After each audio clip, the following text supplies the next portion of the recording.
Today we're here to bring awareness to dyslexia in Laredo. In October is the month that's dedicated to that. This learning disability is not very well understood by the general population.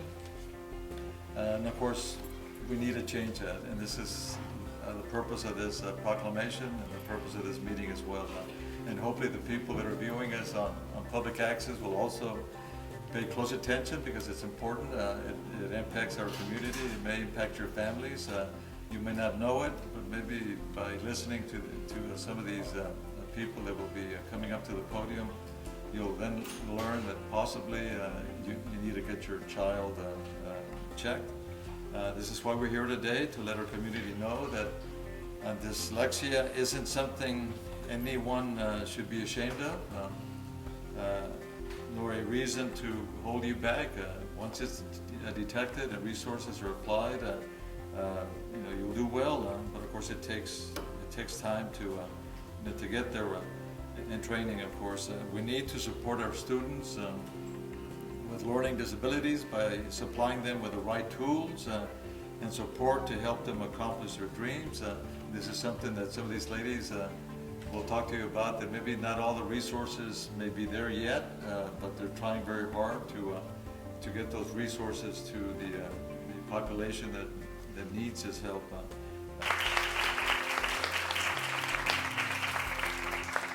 I am a parent, and I'm a passionate parent who has been through this. My son being identified very close to third grade was very challenging. A lot of misunderstanding.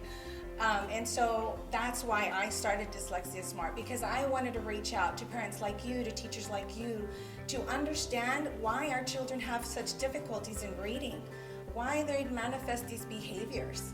And so I put myself out there and I said, I've got to make a change. I've got to let teachers know that there's an answer to this. I've got to let our students know, our children know that they're very capable of reaching their goals, but we all need to work together. My name is Daniela Clark. I am currently at LIC.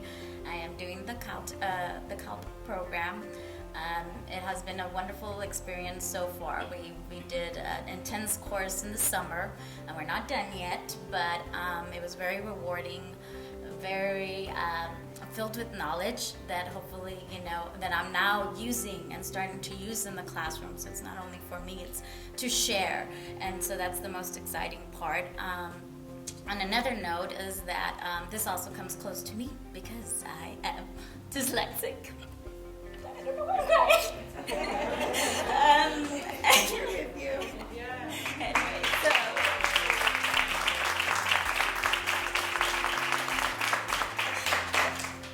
I finished college, but it wasn't easy. I have to push myself. So I really believe that any student can do it. I try to share that with my students as well, that they can do anything that they really want. I really have a passion for this. I really want to thank you and the organization and all the donors that went ahead and helped us to go through this. Like she said, it's not easy. We do have families, we do have home, but everything that is extra that we push ourselves is going to be rewarding at the end, and it has been rewarding so far. So I can't wait till our goal is met at the end. Good morning, Honorable Mayor Pete Sines, community members and guests. My name is Derek Solis, and I'm a 5th grade student at Seal Milton Elementary School. There are 1 in 5 people that are said to be dyslexic. As many as 15 to 20% of the population have some characteristics of dyslexia, including slow, inaccurate reading, poor spelling, poor writing, or mix up similar words. People with dyslexia are often capable or even gifted in areas such as art, computer science, design, drama, electronics, music, and sports. Thank you. My name is Alexander Sanchez, and I am a 4th grader at Santo Niño Elementary School. The word dyslexia comes from the Greek word. Dys means poor, and lexis means words. Dyslexia is a special mindset that is often gifted but learned differently. Dyslexia has very good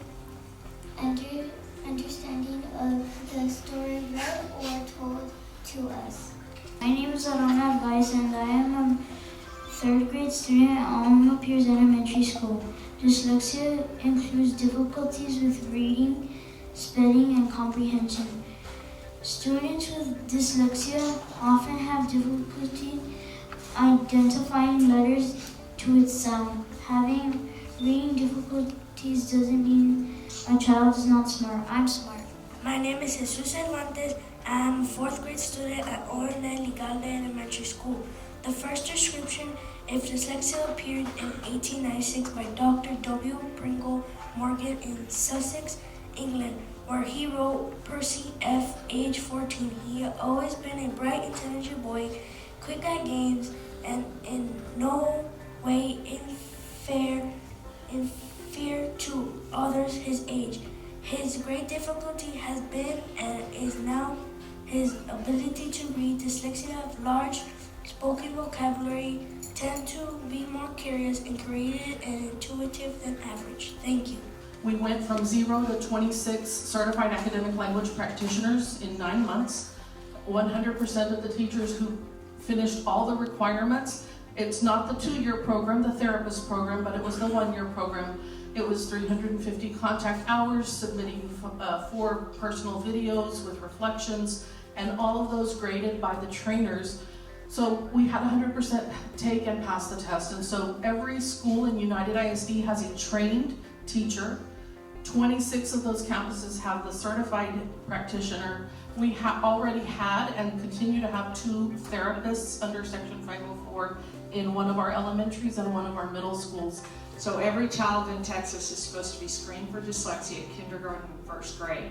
So that right there, all the old theories of you have to wait till 3rd grade, no way. I mean, we had a lot. The most recent one that just came out of this last legislative session was that every teacher now has to have, it's 2 or 3 hours. It's introduction, which is great. It's not going to be that they're going to be able to do therapy, but they have to be aware of it, because if you are a regular ed teacher, you have 2 or 3 kids every classroom that have it. Some have it mild, and because of that high cognitive skills, they memorize the words, they kind of sneak by, they do different techniques to, that you can't tell. Some people that have it really severe, that's a lot more difficult, and if they don't get identified early, they start having problems with their self-esteem, they don't, and then teachers might say, oh, they're not trying hard enough, or parents say you just keep reading, but no, you have to learn in a different way, and so we're really working on that. Hopefully the next, I'm in Austin, even though I'm from here, so I attend a lot of the SBOE meetings, the State Board of Education meetings, the higher education meetings, a lot of the TEA meetings or stakeholder meetings that I attend over there. And so the next step is to just, you all are teachers and you had to go to extra training for that. We want to put those in the universities and make sure that, when you come out and get your teaching certificate, you know how to teach all children how to read, not just a typical student. And despite research conducted by the National Institutes of Health indicating as many as 1 in 5 individuals struggle with dyslexia and related learning disabilities, equivalent to 13,463 persons in the Laredo School District. That's incredible, huh? 13,463.